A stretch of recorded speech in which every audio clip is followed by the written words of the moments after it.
देवता यही बनना है।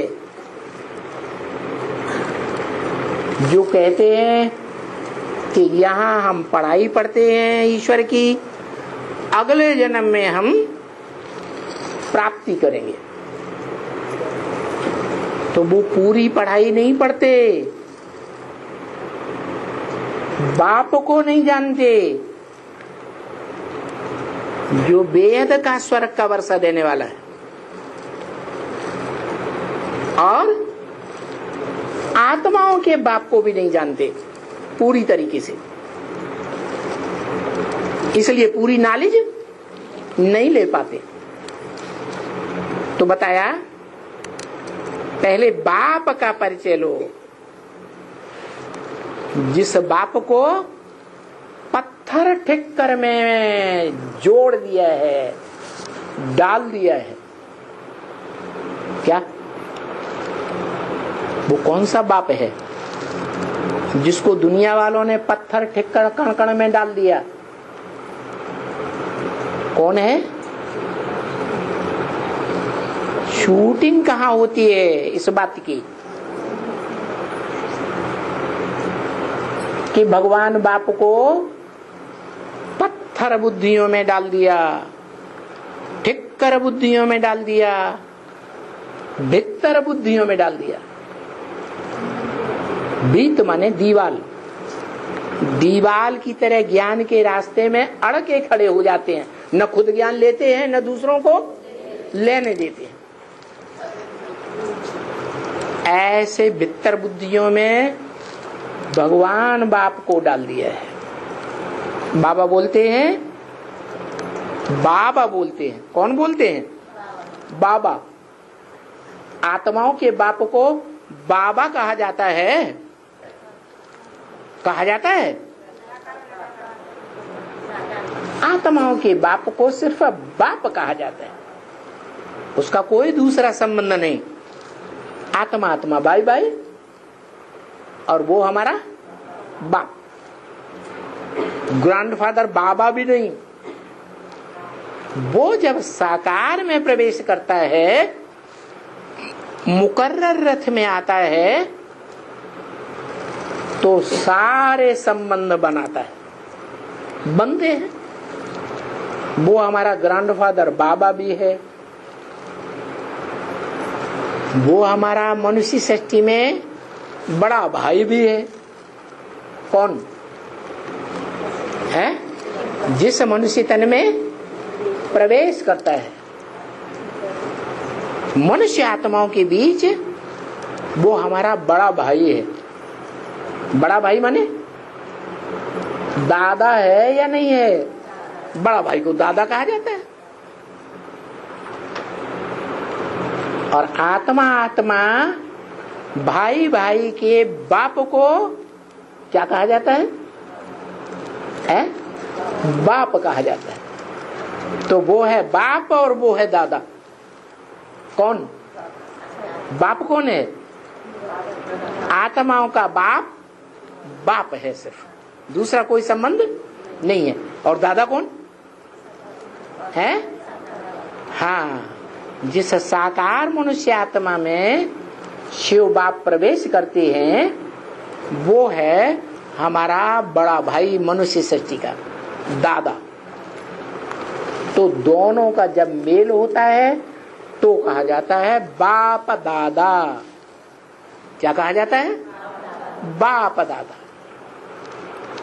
तो वो जो दादा है वो साकार निराकार का मेल होने के कारण बाबा कहा जाता है। निराकार आत्माओं का निराकारी बाप बाबा नहीं है, वो बाबा बोलते हैं कि पत्थर ठिक्कर भित्तर बुद्धियों में ठोंक करके मुझे रुलाए दिया है। क्या? पत्थर बुद्धियों को, जिनकी बुद्धि में ज्ञान बैठता ही नहीं, काखागा भी नहीं बैठता, बोलते रहते हैं।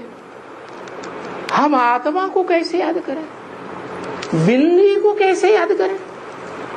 बिंदी हमें याद आती नहीं। अरे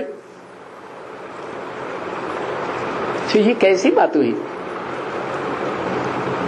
ठिक्कर मिट्टी का ढेला, मिट्टी के ढेले में एक ठोकर लगे तो क्या होता है? बिखर जाता है। ऐसे ही जो मनुष्य आत्माएं ज्ञान तो लेती हैं, ज्ञान में चलती भी हैं, लेकिन माया की एक ठोकर लगती है और बिखर जाती है, यानी से बुद्धि हो जाती है। ऐसों में भी भगवान मान करके चलते हैं। दादा लिख रहा है ब्रह्मा का क्या हुआ है? 18 जनवरी 69 को परीक्षा आई या नहीं आई? क्या रिजल्ट हुआ? हार्ट फेल हो गया। तो आत्मा बिखर गई ना, बिखर गई तो स्थूल शरीर से भी दूर हो गई। तो देखो ठिक्कर बुद्धि हो गई। ऐसे ठिक्कर बुद्धियों की बुद्धि में वो परम पिता जिसे कहा जाता है, जिसका कोई बाप नहीं, उस आत्माओं के बाप का त्रिकालदर्शी का ज्ञान गहराई तक बैठता नहीं। क्यों नहीं बैठता? क्योंकि जो ज्ञान सुनते हैं, दूसरों को सुनाते भी हैं, लेकिन अंदर अंदर मंथन नहीं करते। क्या हुआ ब्रह्मा की जिंदगी में? ज्ञान का मनन चिंतन मंथन किया है, ज्ञान का रस निकाला। अगर हम जुगाली न करें, चबाएं नहीं, तो रस बनेगा? रस ही नहीं बनेगा तो खून भी नहीं बनेगा। खून नहीं बनेगा तो ताकत नहीं आएगी। वो है स्थूल खून और ये है संकल्पों का सूक्ष्म खून। जितना ईश्वरीय ज्ञान को मनन चिंतन मंथन करेंगे, वो हमारा अपना बन जाता है। क्या? मनन चिंतन मंथन नहीं करेंगे, ऐसे ही खाया हुआ खौफ निगल लिया तो उसका रस बनेगा? वो हमारा अपनी ताकत बनेगा? नहीं बनेगा। तो ऐसे ही है, बाप कहते हैं इन पत्थर बुद्धियों ने, ठिक्कर बुद्धियों ने, बित्तर बुद्धियों ने क्या बड़े बड़े ब्राह्मण ब्राह्मणियां हैं ब्राह्मणों की दुनिया में, ऐसे भीत के समान, दीवाल के समान ज्ञान के रास्ते में, ईश्वरीय ज्ञान के रास्ते में अड़कर खड़े हो गए, न खुद समझने के लिए तैयार और न दूसरों को समझाने देते हैं। उनकी यादगार है कि वो दीवाल की पूजा करते हैं। मस्जिद बनाते हैं तो क्या करते हैं? एक सामने दीवाल खड़ी कर देते हैं, उसी की पूजा करेंगे, उसी को मानेंगे। उनका कहना है ये दादी मानेंगी तब हम मानेंगे, दीदी दादी नहीं मानेंगी तो हम भी नहीं मानेंगे। और वो दीदी दादियां क्या करती हैं? न खुद सुनती हैं, न दूसरों को सुनाने देती हैं। तो ऐसे पत्थर ठिक्कर बुद्धि, भित्तर बुद्धियों ने भगवान बाप का जो प्रैक्टिकल रूप है उसको रुलाए दिया है। वो रोता है? आत्मा का बाप रोता है, उसके रोने की तो बात ही नहीं। तो किसके रोने की बात है? जिसमें प्रवेश करता है उसको रुलाए दिया है। तो मूल बात यह है कि पहले ये बात समझाओ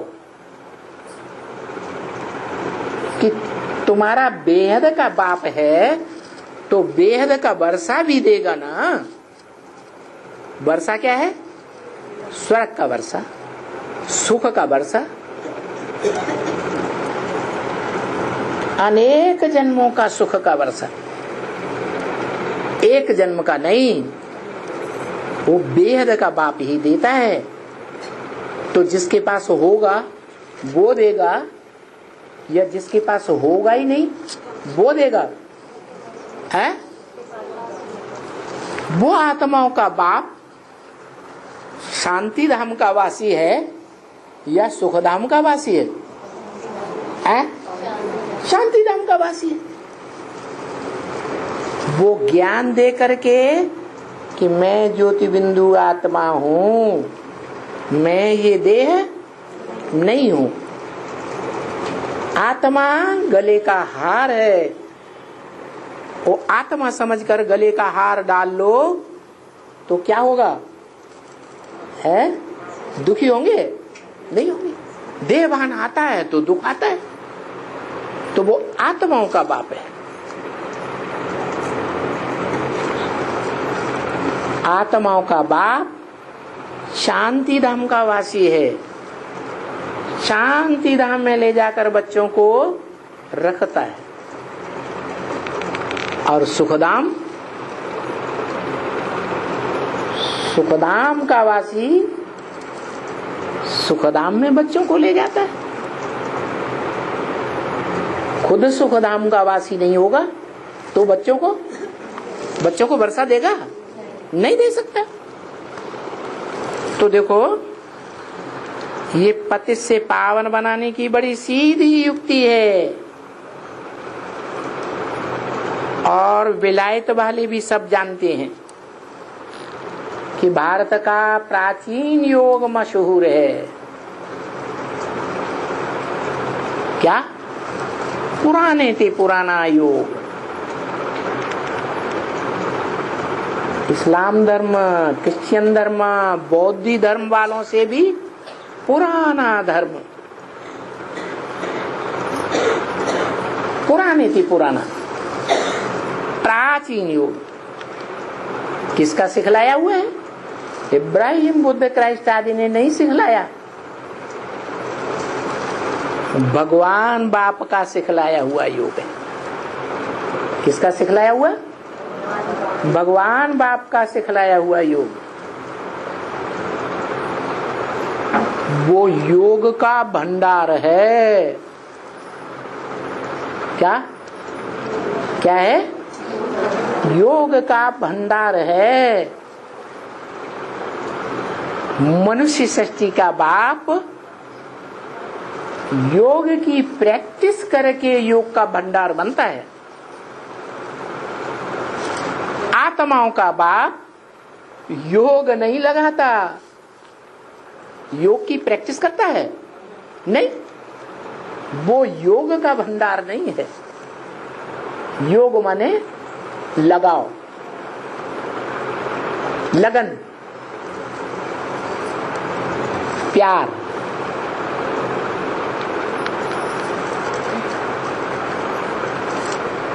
वो आत्माओं का बाप प्यार का सागर है या ज्ञान सूर्य है? है? ज्ञान का सागर है। सागर तो धरणी से चिपक के रहता है। अरे सागर धरणी माता को गोद में लेके रहता है या नहीं रहता है? तो सूर्य है या सागर है? वो सूर्य है। वो ज्ञान सूर्य सदैव डिटैच है और सागर धरणी से अटैच है। वो सागर, ज्ञान का सागर, सुख का सागर भी है। क्या? सुख का सागर भी है, प्यार का सागर भी है। प्यार जो है वो इंद्रियों के द्वारा होता है। इंद्रियों में सबसे बड़ी इंद्रिय मन के द्वारा होता है या बिना इंद्रियों के होता है? मन के द्वारा, इंद्रियों के द्वारा प्यार होता है। बाप भी कहते हैं सुख लेना है, सुख देना है। इंद्रियों के द्वारा ही सुख लेंगे, देंगे कि बिना इंद्रियों के सुख दुख का लेन देन होता है? इंद्रियों के द्वारा सुख का लेन देन होता है। तो सुख का देना और 21 जन्मों तक सुख का देना, ये कौन दे सकता है? कौन सी आत्मा दे सकती है? आत्माओं का बाप या आत्माओं का बाप जिसमें प्रवेश करके सृष्टि के आदि मध्य अंत का ज्ञान देता है, जिसमें प्रवेश करता है,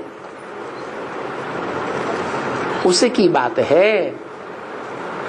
प्रवेश करने मात्र से कोई सुख की दुनिया में नहीं जाता। कितने साल हो गए प्रवेश किए हुए? 80 साल हो गए। प्रवेश करने से कोई सुख की दुनिया में चला गया? नहीं। प्रवेश करने से कोई सुख की दुनिया में नहीं जाता। कब जाता है? जिसमें प्रवेश करता है वो बाप समान बने। कैसा बने? निराकारी, निर्विकारी और निरहंकारी बने। तो जब वो स्वयं बनता है तब सुख शांति से भरपूर दुनिया का निर्माण करता है। ऐसा संगठन तैयार करता है जिसे राजधानी कहा जाता है। दुनिया में जितने भी देश हैं, उन देशों की जितनी भी अलग अलग राजधानियां हैं, उन राजधानियों में सबसे जास्ती पावरफुल राजधानी, सबसे जास्ती पावरफुल संगठन इकट्ठा करता है। संगठन माने यूनिटी। यूनिटी कैसे बनती है? प्योरिटी से यूनिटी बनती है। तो वो प्योरिटी का जो आधार है, पवित्रता का सागर है, उसकी यादगार शिवलिंग है। क्या वो एवर प्योर है? प्रैक्टिकल में सिर्फ कहे ever pure, ever pure, ever pure, तो कोई मानेगा? कर्म करके दिखाए ना एवर प्योरिटी का। तो वो कर्म है जो प्रबल कर्म इंद्रिय है, ज्ञान इंद्रिय नहीं। प्रबल कर्म इंद्रिय कौन सी? काम इंद्रिय। जिस काम इंद्रिय के ऊपर कोई विजय नहीं पाता, कोई काम विकार को भस्म नहीं करता, उस एक का ही यादगार है कामदेव को भस्म किया। तो कोई बाहर का मनुष्य था या अंदर की चीज है? वो अंदर की चीज है, उसको भस्म किया, राख बना दिया। जो अनेक जन्मों तक वो कामांग और वो कामना रहती ही नहीं, मर्ज हो जाती है 21 जन्मों के लिए।